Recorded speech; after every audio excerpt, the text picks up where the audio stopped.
not falling into the routine of having a function like this just for the sake of it, but giving importance and adding an added flavor every year. We have been organizing this for the last 11 years. So this attachment of the entire Chinmaya Vidyalaya, our teachers, to one of the illustrious and dedicated person whose main passion was teaching, and especially with the commitment to the values of Pujya Swami Chinmaya. Now let me, the keynote speaker is here who is going to talk to you on a very interesting topic. Just before that, let me ask you one question.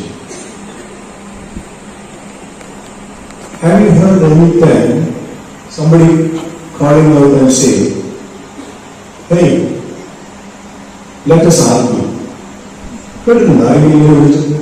നമ്മളടുത്ത് പറയാം നമുക്കൊന്ന് argue ചെയ്യാം. തീർച്ചയായിട്ടും നിങ്ങൾ അങ്ങനെ അധികം പേര് കേട്ടിട്ടില്ല. ഞാൻ ജനിച്ചു വളർന്ന ഒരു സർക്കംസ്റ്റൻസിൽ എനിക്കൊരു തൊട്ടടുത്ത് അംഗീകരിക്കുന്നുണ്ട്. ഇപ്പോഴും നമുക്ക് വയസ്സോളം കഴിവുകളാകാൻ പോകുന്നു. അപ്പൊ അമേരിക്കയിലാണ് നമ്മളെല്ലാവരും കൂടെ കൂടുന്ന ഓണത്തുണ്ടെന്നൊക്കെ ഇങ്ങനെ എന്തെങ്കിലും ഊണൊക്കെ കഴിഞ്ഞ് നമ്മൾ പറയാൻ എല്ലാവരും ചെറിയൊരു CSK പോകുന്ന സമയത്തായിരിക്കും എവിടെന്നെങ്കിലും അവിടെ 5 3 30 സാധനങ്ങൾ എന്നിട്ട് ഇവിടെ ഒരു സബ്ജക്ട് എടുത്തത് and she wants to argue. ചിലപ്പോൾ ഇന്ന subject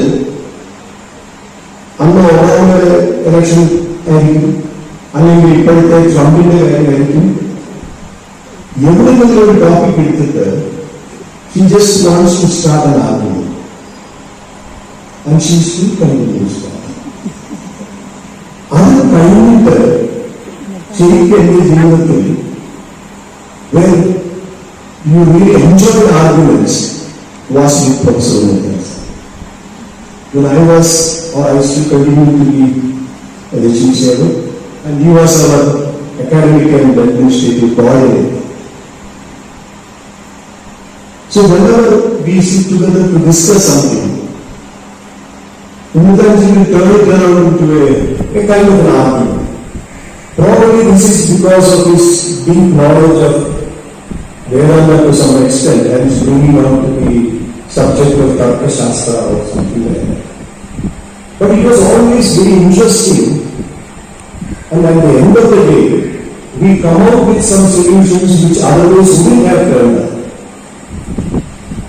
And the arguments, just imagine a world without arguments. Everybody agrees to what you say. It will be one of the most boring ways to be there. Because there is no life. This other FACP chairman of the National Education Policy in India, and many schools from private sector are approaching us to establish schools which follow the CBT practice, and such schools are called the Chinmaya Vision schools.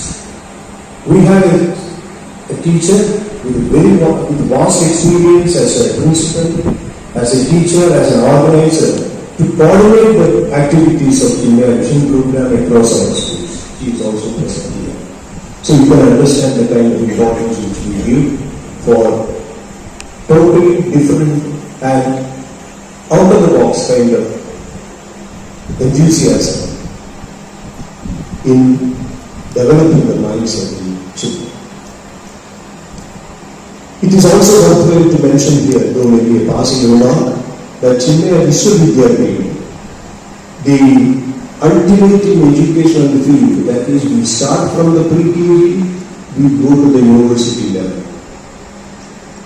We are the pioneers to start the Indian knowledge system as a specialized area for the students and for even post-doctoral studies in the field of Indian knowledge systems, which is very closely integrated with the contemporary system of education also. So this is a perfect match between the East and the West, and what we call the scientist and the pundit, or whatever Gurudev has put it.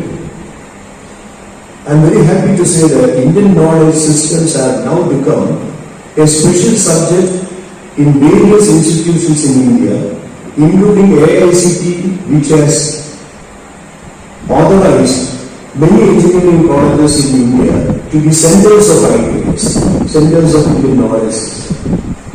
So now we can understand how we have developed into something which is going to create a hallmark in the field of education, and also will remain as a bedrock of all the educational researchers to continue their work in this field. I don't want to stand much more in front of you between D.G. Thompson and the rest of you. So I once again very fondly remember Professor Ullithan and the days we had. And to add one more thing, he is also hailing from the same place where we come from, that is Chennai. It's a great place. You can understand that now. With all people like us, coming from, it's a great place. So and Gigi also is coming from very close by. So the radius is slowly expanding, and we are adding on spots of different universities. Thank you so much. Thank you. ചിന്യാൻ മിഷനുമായുള്ള എൻ്റെ ബന്ധം ഇങ്ങനെ സുദൃഢമായി കൊണ്ടിരിക്കുകയാണ്. 1970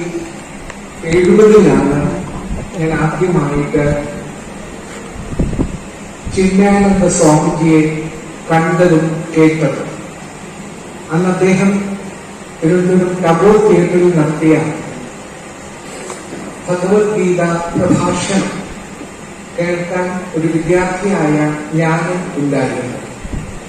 അതിനുശേഷം 1971, 72, 73 എന്നീ 3 വർഷങ്ങളിൽ അതേ ടാഗോർ തിയേറ്ററിൽ വെച്ച് നടത്തിയ ഇന്റർ സ്കൂൾ പ്രസംഗ മത്സരത്തിൽ, ചിന്യാൻ മിഷൻ നടത്തിയ പ്രസംഗ മത്സരത്തിൽ 3 തവണയും 1ാം സ്ഥാനം നേടി റോളിംഗ് ട്രോഫി കരസ്ഥമാക്കിയിട്ടുണ്ട്.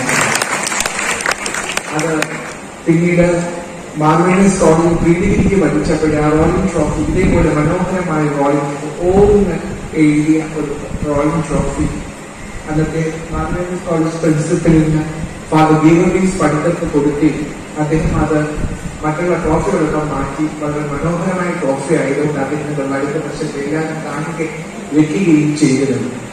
അത് കാരണം ഭയങ്കര ഡിസിപ്ലിനറിയും കർക്കശ സ്വഭാവക്കാരനുമായിരുന്ന പ്രിൻസിപ്പൽ അച്ഛന്റെ സ്നേഹം പിടിച്ചു പറ്റാൻ എനിക്ക് സാധിച്ചു. ഈ അടുത്ത കാലത്താണ് ഞാൻ കാസർഗോഡ് വെച്ച് സ്വാമി വിവേകാനന്ദ സ്വാമിജിയെ പരിചയപ്പെട്ടത്. അവിടെ കാസർഗോഡുള്ള നമ്മുടെ ചിന്യാൻ മിഷൻ സ്കൂളിൽ വെച്ചാണ് ഞങ്ങൾ ഭാവികയുടെ ഒരു ക്യാമ്പ് കഴിഞ്ഞ ജൂലൈ മാസം നടത്തിയത്. അതിനുശേഷം സ്വാമിജി ഞങ്ങളുടെ പ്രവർത്തനത്തിൽ തൽപരനാവുകയും ഭാവികയിൽ അവരുടെ സ്കൂളിൽ അംഗമാവുകയും ചെയ്തു.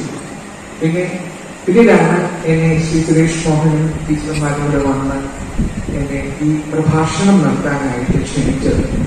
എനിക്ക് ചിന്യാൻ മിഷനിൽ നിന്ന് കിട്ടുന്ന ഏത് ക്ഷണവും ഞാൻ സ്വീകരിക്കും, ഇനിയും സ്വീകരിക്കുകയും ചെയ്യും.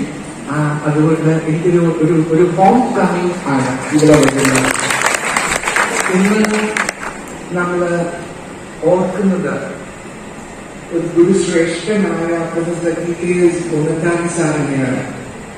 സാറ് കാര്യവട്ടം സ്റ്റാറ്റിസ്റ്റിക്സ് കേരള യൂണിവേഴ്സിറ്റിയുടെ സ്റ്റാറ്റിസ്റ്റിക്സ് ഡിപ്പാർട്ട്മെന്റിൽ അദ്ദേഹം അവിടെ മേധാവിയായിരുന്നു. ഞാൻ കാര്യവട്ടം ക്യാമ്പസിലാണ് എൻ്റെ MA ചെയ്തത്. ഞാൻ MA എക്കണോമിക്സ് വിദ്യാർത്ഥിയായിരുന്നു.